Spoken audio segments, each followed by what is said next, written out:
cheerful good morning, dear students. Today we are going to discuss our next topic for computer languages, that are high level languages. As we know that computer languages are classified into two categories: low level language and high level language. In the low level language we discussed about machine language and assembly language, and now in the high level language we are going to discuss some more types. So let's start. Now first is, what are high level languages? High level languages has instruction which are almost similar to English language used by us. In this language, we do not need to write your code or program in 0 and 1 or some mnemonic codes like add, print and all. By using this language, you can do the programming or you can write your program in simple English language. There are some set of the rules that we need to learn to write down the program, and which are always present in simple English language, so it is easy to understand and easy to write the program by using high level languages. And these are machine independent also. What is the meaning of machine independent? It means that I make a program on one computer, I save it, then I copy the program to the another computer. On that computer also the program executed or the program works. That is called machine independent. When we create some program on a one computer and we use it on some other computer, and as it is written in English language, so we need translator to convert it into the machine language, as we know that your computer only understand the machine language. So here we have two translator or two program which is used to convert your high level language into the machine level language, and the name of the translators are interpreter and compiler. Now there are main three categories of high level languages are: first one is procedural language, second is non-procedural, and the third one is natural language. So let's start with first one, that is procedural language.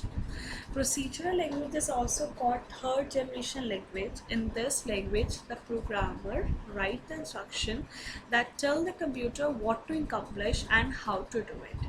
Means we do the programming in such a way that specified to the computer that we need to perform this task, and we also specify the steps if we need to perform this task, which steps you need to follow to perform that task. So this comes under the category of procedural language. For example, we write add for addition, print for printing your result, and these are also called source program. The program which is written in 3GL,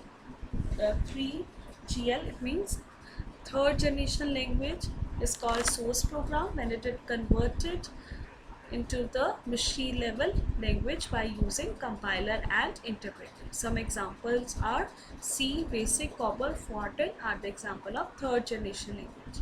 Next one is non-procedural language. It is also called 4GL or fourth generation language. In this language, the programmer only specifies what program should accomplish without explaining how.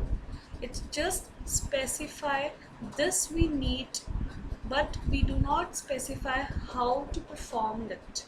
We just specify our requirement, this we need to do it, but we don't tell the steps to perform it. Again, this also need to be converted into the machine language by using some translator, and the languages which are come under this category is Basic, Visual Basic, Java, etc. Next one is natural language, which is called fifth generation language. It is a type of query language that allow the user to enter the request that assemble human speech. It means that it is able to understand human action or human sign or the human language as well. You just need to give your instruction by speaking, then it understands it, and this is all often used or often associated with expert system or your artificial intelligence. The next these are the three types of high level languages. The next is language processor, or we can say that translator. These are the software which are used to convert source program. Source program means either it is written in third generation language or fourth generation language. Computer does not understand it, so we need to convert it into the which language? Machine level language. So these programs which are used to convert the source program into machine level languages are called language processor or translator, and the two of them are compiler and interpreter. The first one is compiler. Your compiler convert the entire high level language program into the machine level language at once. It means that if there are total 5 lines in the program, it take all the 5 lines together, find out the error, and then translated it. Next is interpreter. What it do is that suppose there is a 5 lines in the one program, it convert line by line. Means first is check the first line, translate into the machine level language, then again come back, check the second line, again translate into the machine level language, then come to your next line, then fourth line, then fifth line. So compiler take the program in a one group, and the interpret converted one by one into a machine level language and display your error as well. So this is all about your high level language and your language